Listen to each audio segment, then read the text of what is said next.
É sábado! Hoje é sábado de aleluia, sei lá, eu nunca sei, é muito feriado, muita confusão na minha cabeça. Sei que ontem foi dia de Tiradentes, ele não era um dentista famoso, como disse minha mãe agora há pouco, era o Tiradentes, nosso Tiradentes, certo? Bom, o desafio é em 8 minutos a gente falar do Palmeiras e do Vasco, adversário de amanhã. Amanhã tem Maraca lotado, 55 ingressos já vendidos. Rapaz, eu tô louco para encaixar um 12 aqui na conversa, que é assim que os cariocas falam, 12. 12, é uma beleza, é muita. Eles são muito refinados. Eu tenho um convidado especial que eu quero sair da bolha, certo? Bom, amanhã é dia de Campeonato Brasileiro. É claro, Paulo Massini, no futebol tem tudo sobre as Libertadores, lances ao vivo, e claro, tudo sobre o Campeonato Brasileiro. Brasileirão no futebol, é só você baixar o link que tá grátis aqui na descrição, é de graça, você não paga nada, certo? Deixa eu colocar meu passe aqui, Rodrigo Coutinho na área. Fala, garoto! E aí, beleza? Fala, Márcia, beleza, meu amigo? Um abração pra você, pra galera que nos acompanha. Vamos lá, falar um pouquinho desse Vasco e Palmeiras aí que promete, né? Duas torcidas amigas, Maracanã lotado, gramado bom, temperatura promete estar boa aqui no Rio de Janeiro para a prática do futebol. Vasco e Palmeiras não se enfrentavam na primeira divisão há algum tempo, né? Um jogo sempre legal de ver. Perfeito. Rodrigo Coutinho, cara, eu quero sair da bolha e eu não vou dar nenhuma opinião. Eu quero perguntar para você, qual é a sua visão deste novo modelo do Palmeiras? Baliza zero acabou? Por quê?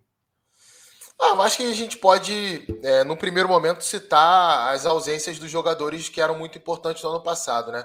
Eu sei que isso parece um lugar comum, mas é a verdade.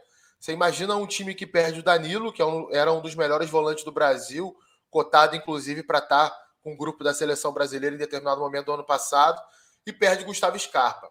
O Scarpa, eu acho que defensivamente, de uma forma direta, não vejo tanto problema na ausência dele, né? Na parte defensiva.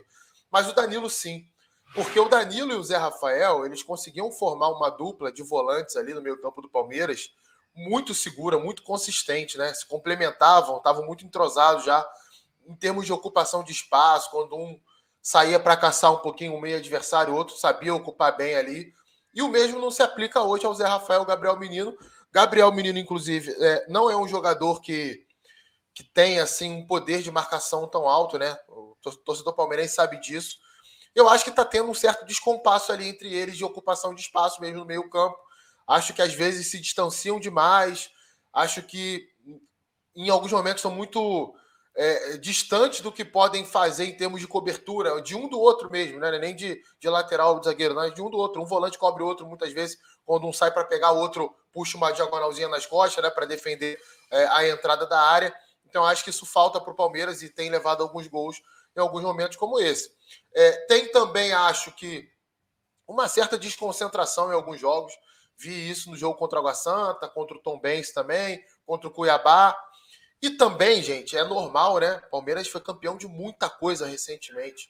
Manter essa pipa lá no alto, como a gente fala aqui no Rio, não é tão simples assim, não, cara. A pipa vai dar uma baixada de vez em quando, então você tem que manter ela no alto, reforçar a cobrança, reforçar os pedidos de concentração. Acho que o Abel tem feito isso muito bem. Eu acho assim, a questão da baliza zero é importante? É. Mas o Palmeiras segue sendo, para mim, segue sendo um time muito forte, muito sólido. Eu não vejo o Palmeiras com tantos problemas defensivos, não. Coisas pontuais que podem ser resolvidas rapidamente. Muito bem. Essa coisas pontuais podem ser resolvidas rapidamente. Ontem você disse no G4 uma coisa que eu já tinha uma noção. O Zé Rafael, ele não é 5, né? Ele foi adaptado para ser 8. E Uhum. ele era meio atacante. Tem uma coisa que os volantes mais modernos têm, que é uma coisa que você citou, que é o domínio orientado. Que é isso, a bola vem e ele já vira o corpo, já sabe a visão periférica dele, aonde ele vai passar a bola. E o Zé Rafael tem entregado a paçoca, no bom sentido, é um baita jogador, joga demais, mas ele entregou a paçoca em alguns jogos, né? O Uhum. próprio jogo contra o Água Santa, antes de sair o gol de cabeça, nós tivemos jogo contra o Flamengo, e quinta-feira contra o Cerro a mesma coisa. Ele prende a bola e não tem esse domínio orientado. Isso ele pode adquirir com o tempo, ou em julho deve chegar um camisa 5, a coisa deve se acalmar? Porque eu tenho um pitaco para dar Eu falei que não ia dar opinião, mas não aguento. O Zé era o líder de desarmes quando estava o Danilo. Mas ele desarmava lá na frente, mais como 8. Isso também dava um refresco para a defesa, não, Rodrigo? O que você Ah, pensa? sim, não, claro. Em alguns momentos, por exemplo, até no ano passado, a participação defensiva do Rafael Veiga era menor do que precisa ser quando ele joga nesse momento. Então, isso já dá uma boa dimensão também. O Zé, ele é esse cara mesmo, ele é esse volante de caçar, de pegar. Ele sempre foi um meia que ajudou na marcação, jogava pelo lado do campo no Bahia, marcava a lateral. E quando tinha a bola, aí tinha mais liberdade para andar pelo centro do campo. Do Londrina era assim também, quando ele começou a se destacar em nível nacional. Eu acho que essa questão do domínio orientado é muito importante, porque a gente olha o futebol de hoje, né, dos últimos anos, vamos botar aí de 20 anos para cá, 15 anos para cá, o espaço dos volantes diminuiu, né? A marcação em cima deles é muito mais forte do que era anteriormente a esse tempo. Então, isso exigiu que esses jogadores desenvolvessem métodos para dominar a bola já dando continuidade, ficar menos tempo com a bola no pé, fazer o jogo andar, não ser desarmado de costas perto da área, como tem acontecido com o Zé Rafael. Então, o que consiste esse domínio orientado? Antes de receber a bola, o cara já dá aquela leve escaneada, né, com o pescoço ali, aquela leve olhada, para saber o que ele vai fazer. E isso demanda tempo, cara. Isso aí é trabalhado desde divisão de base, né? Eu acho que ele pode adquirir isso. Acredito que a comissão técnica do Palmeiras certamente já percebeu isso. E certamente tenha desenvolvido alguns treinamentos para ele específicos, onde ele vai desenvolver. Mas não é rápido, né? Isso não é uma coisa, varia de indivíduo para indivíduo, sabe? Tem jogador que demora mais, que demora menos. E acho que também tem que chegar um outro volante. Talvez em jogos mais duros aí para fase mata-mata de Libertadores, né? Jogos maiores de Campeonato Brasileiro, de Copa do Brasil, Palmeiras tem que ter um volante com mais pegada no meio campo ali. Não digo nem mais pegada, que acho que não falta pegada.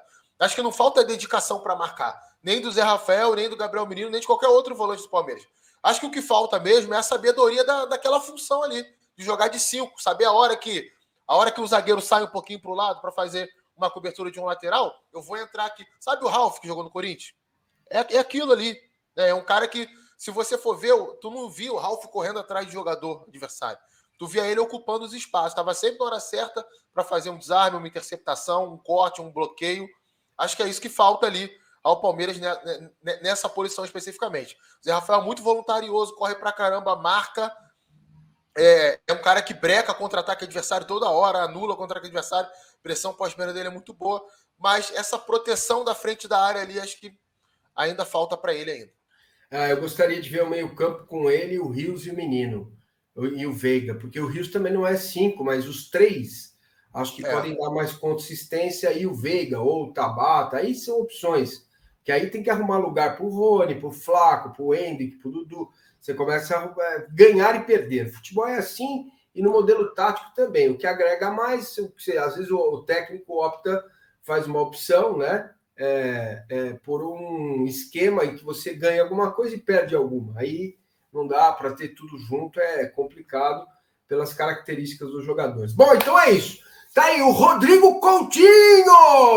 O Couto, que está lá no Rio de Janeiro. O Rio de Janeiro continua lindo. O Rio de Janeiro, danado. Você é danadinho, Rio de Janeiro. E o Vascão, hein? Vascão do Barbieri. Me conte tudo para o jogo de amanhã. Uma palhinha do Vasco para a gente encerrar o nosso papo, Rodrigo Couto. Vem de uma estreia muito boa, né, no Campeonato Brasileiro, principalmente em termos de resultado. Não que o time tenha jogado mal, acho que o Vasco fez um bom jogo dentro daquilo que pode jogar contra o Galo no Mineirão. Começou o jogo de uma forma muito forte, muito concentrado, né? Até adiantando um pouco mais a marcação e sendo muito ágil quando recuperava a bola para acelerar, sobretudo com o Gabriel Peck, que é o melhor jogador do Vasco na temporada, está jogando muito bem pelo lado direito do ataque, muito útil em contra-ataques, em bolas paradas, tem sido um jogador importantíssimo. E aí abriu 2-0 com menos de 10 minutos, depois levou uma pressão danada, mas se defendeu muito bem. Né? E dentro da disparidade técnica, para mim, hoje que há entre o time do Atlético e o time do Vasco, foi um excelente resultado, foi um ótimo desempenho também fora de casa. Aí vem o jogo contra o Palmeiras, né? Dentro de casa, Maracanã lotado, como você falou no início na nossa live aqui. E me vem a dúvida, sinceramente, quando você me chamou para a gente conversar hoje sobre o Vasco, Márcio, eu fiquei pensando, cara, o que eu vou falar? Eu acho. Será que o Vasco vai jogar mais aberto, né? Vai partir para cima do Palmeiras? Será que vai esperar o Palmeiras? Eu tenho um palpite. Eu acho que o Vasco vai começar o jogo indo para cima do Palmeiras, porque o Maurício Barbieri é um treinador que gosta desse estilo.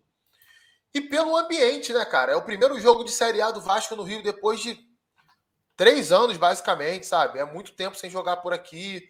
Maracanã, o Vasco lutou para jogar no Maracanã, né? Para quem não sabe, existe uma concessão, perdão, pública do Flamengo e Fluminense.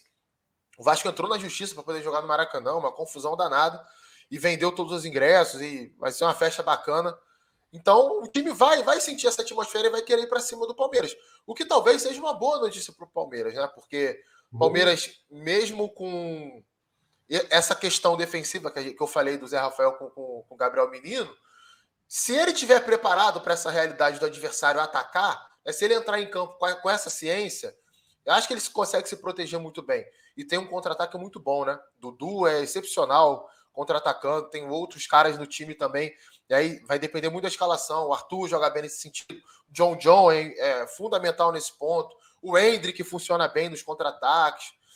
Enfim, tem vários jogadores que podem fazer um bom papel nesse cenário de jogo. E aí, a história do jogo vai dizer pra gente o que vai acontecer depois.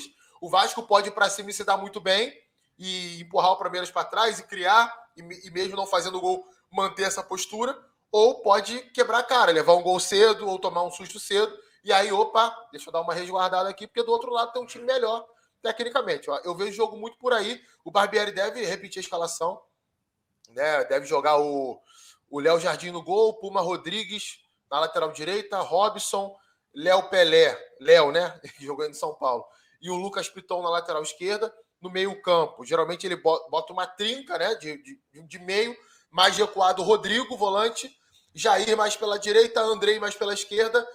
Partindo da ponta esquerda, o Alex Teixeira, que ele não vai ficar aberto lá, ele vai circular para dentro. Bem aberto pela direita, o Gabriel Peck. E o centroavante do time é o Pedro Raul, que está devendo. Ainda precisa mostrar no Vasco o futebol que levou o clube a contratá-lo por uma quantia bem alta frente ao Goiás. Fechou, Rodrigo Coutinho. Se você deu like, um cartão amarelo para você, que aqui é tolerância zero. Se você não deu like, tá aqui, é vermelho, fora. É tolerância zero no Campeonato Brasileiro. Muito obrigado, Rodrigo Coutinho, professor Rodrigo Coutinho. Ele manja de tática, ele fala e a gente entende, o que é uma beleza. Valeu, Rodrigo! Valeu, Márcio, um abraço. Jogão amanhã, hein? Aqui tem pré e pós-jogo, não sai daí. Chega mais, valeu! Até mais.